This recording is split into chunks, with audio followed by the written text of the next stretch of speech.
227231193. Kali ini saya akan menjelaskan tentang strategi dalil bisnis strategi digital. Nah, di sini saya berada di JMT. Nah, di sini bisnis digital adalah bentuk kegiatan usaha yang memanfaatkan teknologi digital sebagai alat utama dalam menciptakan produk, menyampaikan layanan, dan meningkatkan pengalaman pelanggan. Karakteristik utama bisnis digital: 1. Berbasis teknologi, memanfaatkan perangkat lunak, internet, dan kecerdasan buatan dan data. 2. Terhubung secara global, kemampuan untuk menjangkau pelanggan di berbagai wilayah tanpa batas geografis. Dan data driven, data digunakan untuk mendukung pengambilan keputusan dan inovasi. 4. Fleksibilitas dan skalabilitas, dan luas tampang dan banyak sumber daya tambahan. Juga ada dalil bisnis digital. Dalil bisnis digital adalah prinsip-prinsip mendasar yang menjadi panduan dalam menjalankan bisnis berbasis teknologi di area digital. Dalil ini membantu perusahaan untuk memahami bagaimana teknologi, data, dan pelanggan dapat dimanfaatkan untuk menciptakan nilai dan keunggulan kompetitif. Di sini juga ada dalil-dalil utama dalam bisnis digital. 1. Kecepatan. Dalam kecepatan ada berbagai contoh, yaitu 1. Bisnis digital bergerak sangat cepat, baik dalam inovasi, pemasaran, dan hingga pelayanan. 2. Perusahaan harus mampu merespon perubahan teknologi dan kebutuhan pelanggan dan masyarakat. Contohnya, menawarkan pengiriman cepat untuk teknologi terus memperbarui fitur aplikasi berdasarkan kebutuhan penggunaan. 2. Data adalah aset utama. Dalam bisnis digital, data pelanggan, transaksi, dan pasar adalah sumber daya paling berharga. 2. Analisis data memungkinkan pemahaman perilaku pelanggan, identitas tren pasar, optimisasi operasional. Contoh, Netflix menggunakan data penonton untuk merekomendasikan konten yang relevan, meningkatkan pengalaman pengguna. 3. Pelanggan sebagai pusat. Contohnya yaitu bisnis digital sangat bergantung pada pengalaman pelanggan. 2. Fokus utama adalah memahami dan memenuhi kebutuhan pelanggan melalui solusi digital. Contohnya, aplikasi ride-hailing seperti Gojek, Grab memberikan fitur seperti tercepat dan layanan opsional. 4. Kolaborasi dalam ekosistem digital. Tidak ada bisnis digital yang berdiri sendiri. Perusahaan perlu menjalin kemitraan strategi untuk menciptakan nilai bersama. 2. Ekosistem digital melibatkan mitra bisnis, pelanggan, pemerintah, dan masyarakat. Contohnya, Grab bekerja sama dengan bank digital untuk menyediakan layanan pembayaran cashless. 5. Inovasi berkelanjutan. Bisnis digital harus selalu berinovasi agar tidak relevan di tengah persaingan. 2. Menggunakan teknologi terbaru seperti AI, software untuk menciptakan produk yang unik dan efisien. Contohnya, perusahaan seperti Tesla menggunakan AI untuk menciptakan kendaraan otonom. Nah, di sini juga ada manfaat menerapkan dalil bisnis digital. Manfaat dibagi menjadi 5, yaitu efisien operasional adalah proses lebih cepat dengan bantuan teknologi, yaitu otomatisasi cloud computing. 2. Peningkatan pengalaman pelanggan, produk dan layanan yang lebih personal dan mudah diakses. 2. Skalabilitas, memperluas jangkauan bisnis tanpa investasi besar. 4. Investasi berbasis data, membantu bisnis mengambil keputusan berdasarkan wawasan nyata dari data pelanggan dan pasar. 5. Peningkatan daya saing, bisnis lebih tanggap terhadap tren pasar dan kebutuhan pelanggan. Nah, di sini juga ada contoh penerapan dalil bisnis digital.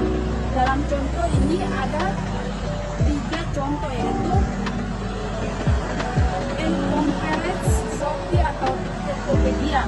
Memanfaatkan algoritma data untuk mempersonalisasi rekomendasi produk.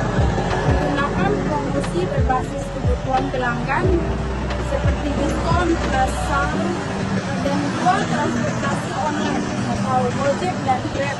Menggunakan data lokasi untuk mencocokkan pengemudi dengan penumpang. 3. Streaming digital seperti Spotify, personalisasi rekomendasi konten berdasarkan histori penggunaan, modal berlangganan sebagai sumber pendapat utama. Juga ada tantangan dalam bisnis digital. Dalam tantangan dalam bisnis digital dibagi menjadi 4, yaitu keamanan data atau data psikologi. Risiko kebocoran data pelanggan menjadi ancaman besar bagi bisnis digital. 2. Persaingan ketat. Pasar digital global memunculkan banyak pemain baru. 3. Adaptasi teknologi. Tidak semua perusahaan memiliki kemampuan untuk bertransformasi secara cepat. 4. Regulasi. Bisnis digital harus mematuhi berbagai aturan seperti perlindungan data pribadi atau GDPR. Juga ada strategi sukses dalam bisnis digital. Dalam strategi sukses dalam digital dibagi menjadi 4 juga, yaitu 1. Berfokus pada pelanggan, mengutamakan kebutuhan pelanggan sebagai inti dari strategi bisnis. 2. Transformasi digital, berinvestasi pada teknologi baru untuk mendukung inovasi dan efisiensi.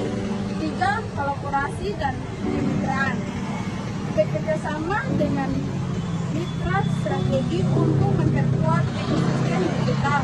4. Keamanan siber, meningkatkan sistem keamanan untuk melindungi data pelanggan dan operasional.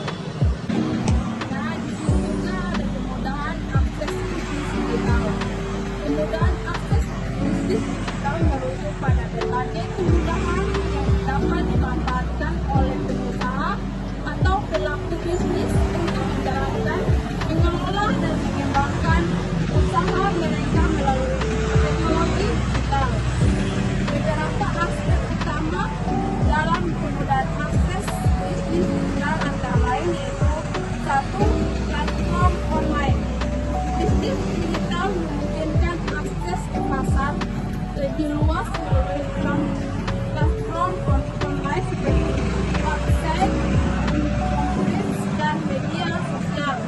Hal ini memungkinkan bisnis untuk mencapai konsumen di seluruh dunia tanpa berbasis dan terbatas oleh lokasi geografis. 2. Proses transaksi yang cepat dan efisiensi. Dengan penggunaan sistem pembayaran dan transaksi bisnis menjadi lebih cepat, aman, dan efisien. Hal ini memudahkan pengusaha dan pelanggan untuk melakukan bisnis kapan saja dan di mana saja. 3. Akses ke data dan analitik. Bisnis digital memungkinkan pengusaha untuk mengumpulkan dan menganalisis data pelanggan, perilaku, pasar, dan kinerja bisnis secara real-time. Dengan adanya data dan yang akurat, pengusaha dapat membuat keputusan yang lebih cepat dan strategis. 4. Proses bisnis. Teknologi digital memungkinkan pengusaha untuk mengotomatisasi berbagai proses bisnis, mulai dari pemasaran, manajemen, investasi, dan hingga pelayanan pelanggan. Ini menghemat waktu dan sumber daya manusia sekaligus meningkatkan efisiensi operasional. 5. Pemasaran yang lebih terarah. Dengan adanya media sosial, email, marketing, dan video, bisnis dapat melakukan pemasaran yang lebih terarah dan efektif. Audiens yang sesuai dengan produk atau layanan yang ditawarkan. 6. Kemudahan dalam pembukaan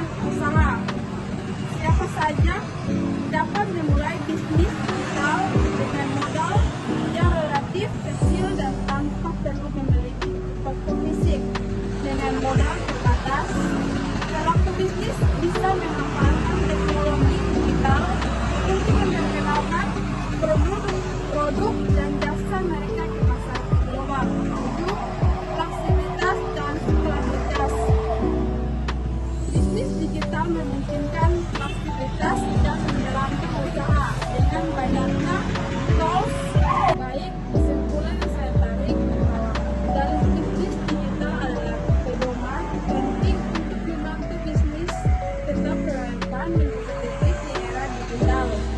Dengan fokus pada kecepatan data, inovasi, dan pelanggan, bisnis dapat menciptakan keunggulan yang melakukan adaptasi dan kolaborasi adalah kunci sukses di dunia yang terus berkembang tinggi.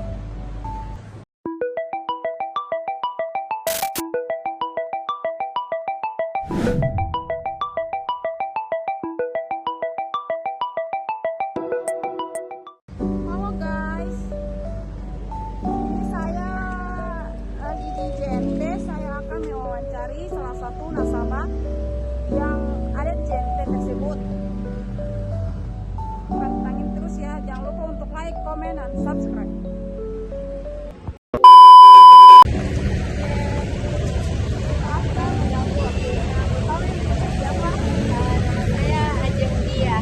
Baik Kak Ajeng, apakah kakak sendiri menggunakan JNT untuk menerima atau mengirim paket? Iya, kalau saya sering memesan makanan di Shopee itu biasanya dikirim melalui JNT, kadang juga CPT, tergantung dari tokonya, dari platform tersebut. Bagaimana pengalaman kakak dengan layanan JNT sejauh ini? Sejauh ini aman-aman saja, cuma mungkin kendalanya tuh di kurir ya, ada beberapa kurir yang mungkin malas mengantar paket dan pada konfirmasi tiba-tiba paketnya sudah diretur, kayak gitu sih kendalanya. Terus dari platform mana biasanya kakak memesan paket? Sejauh ini saya lebih suka pesannya di Shopee karena ongkirnya juga lebih murah ketimbang yang lain. Saya sering di Shopee. Iya. Terus apa yang menurut kakak menjadi daya tarik sama saat membeli barang secara online? Karena menurut saya tuh kalau online lebih praktis ya, harganya mungkin jauh lebih murah, terus kita juga kayak nggak perlu cari-cari gitu, jadi untuk dari rumah kita udah bisa membeli barang. Terus apa yang menjadi prioritas utama saat berbelanja online? Ya itu karena saya malas untuk mencari kayak offline store, makanya saya lebih suka belanja online, jadi dari rumah aja paketnya udah ada gitu, datang. Terus seberapa penting ulasan pelanggan dalam keputusan Anda membeli suatu produk? Kalau saya ulasannya itu sangat penting karena kalau sebelum saya memesan barang, saya lihat ulasannya dulu, lihat apakah barang ini worth it untuk dibeli atau tidak.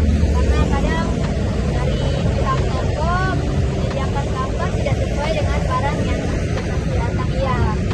Terus apa tantangan utama yang kakak rasakan saat berbelanja online?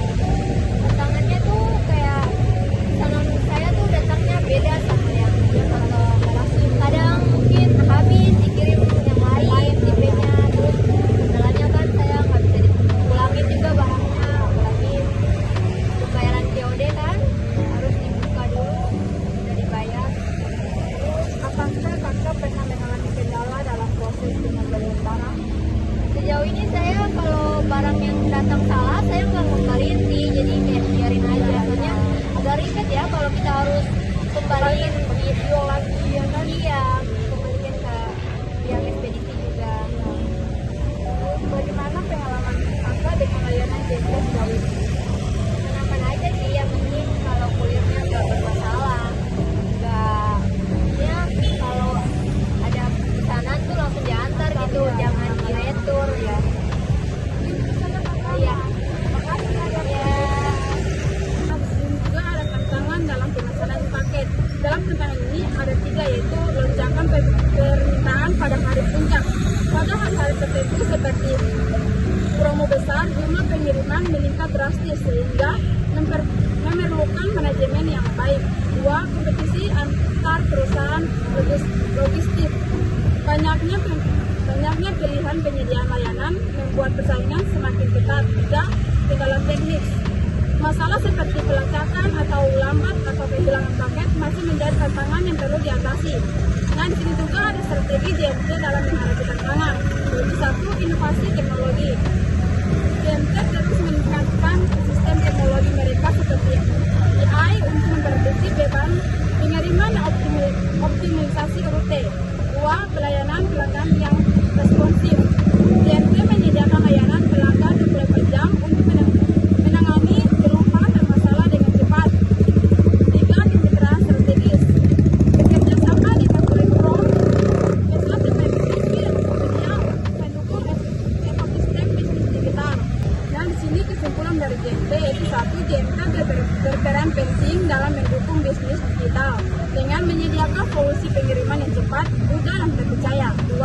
tantangan dalam logistik tetap ada, namun dapat diatasi melalui inovasi dan peningkatan kualitas layanan.